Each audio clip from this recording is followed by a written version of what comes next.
Doctor professor साहब शेर साहब जन खां ज़रूर असीं अॼु जे बारे में पुछंदासीं। धमाल हले पई, मेलो हले पियो, मेला ये हलंदा रहंदा।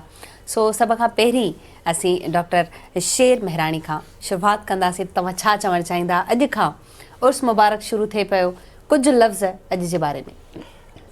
सभिनी खां पहिरियों तव्हांजी महिरबानी जो हिकिड़े अहम बल्कि सिंध जी सकाफ़त चऊं, तारीख़ चऊं, तहज़ीब चऊं, उन जे हवाले सां कलंदर लाल शहबाज़ जो तमामु वॾो कंट्रीब्यूशन आहे। उन जे हवाले सां तव्हां हीउ प्रोग्राम रखियो आहे, तव्हांजी महिरबानी। असल में छा आहे त लाल शहबाज़ कलंदर जेको अॼु खां तक़रीबन 800 साल अॻु सिंध आयो हुयो, हालांकि उन जी उमिरि जो वॾो हिसो ॿियनि मुल्कनि में गुज़रियो आहे। लॻभॻि 100 सालनि जो हुयो जॾहिं हू हिते सिंध अचे थो। पर सिंध हुनखे उहो मान ॾिनो, उहा मोहबत ॾिनी ऐं हुन बि सिंध सां प्यारु कयो, सिंध जे माण्हुनि सां प्यारु कयो, मोहबत कई ऐं अमन जो पैगाम आम कयो, प्यार जो पैगाम आम कयो, तसौफ़ जो पैगाम आम कयो। त अॼु समूरी दुनिया में लाल शहबाज़ कलंदर जी जेका सुञाण आहे उहा सिंधड़ी दा शहबाज़ आहे, उहा सेवण दा शहबाज़ कलंदर आहे।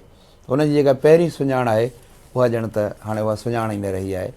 हिन धरती हुनखे सुञाण ॾिनी आहे, हिन धरती हुनखे प्यारु ॾिनो आहे ऐं हुन बि साॻियो ई प्यारु हिन धरतीअ खे ॾिनो आहे।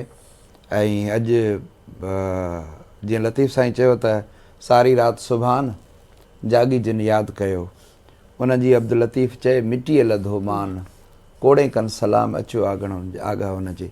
त अॼु वञी ॾिसो त हज़ारे लखे माण्हू आहिनि उन धरती ते खे सलाम करणु आया आहिनि, छाकाणि त हुननि जो पोरियो आहे, हुननि जी रियाज़त आहे, हुननि जी मोहबत आहे। हुन मोहबत जे तुफ़ैल सिंध खेसि एतिरो मान ॾिनो आहे, दुनिया खेसि एतिरो मान ॾिनो आहे जो अॼु सॼी दुनिया में हिकु त यादि कयो थो वञे।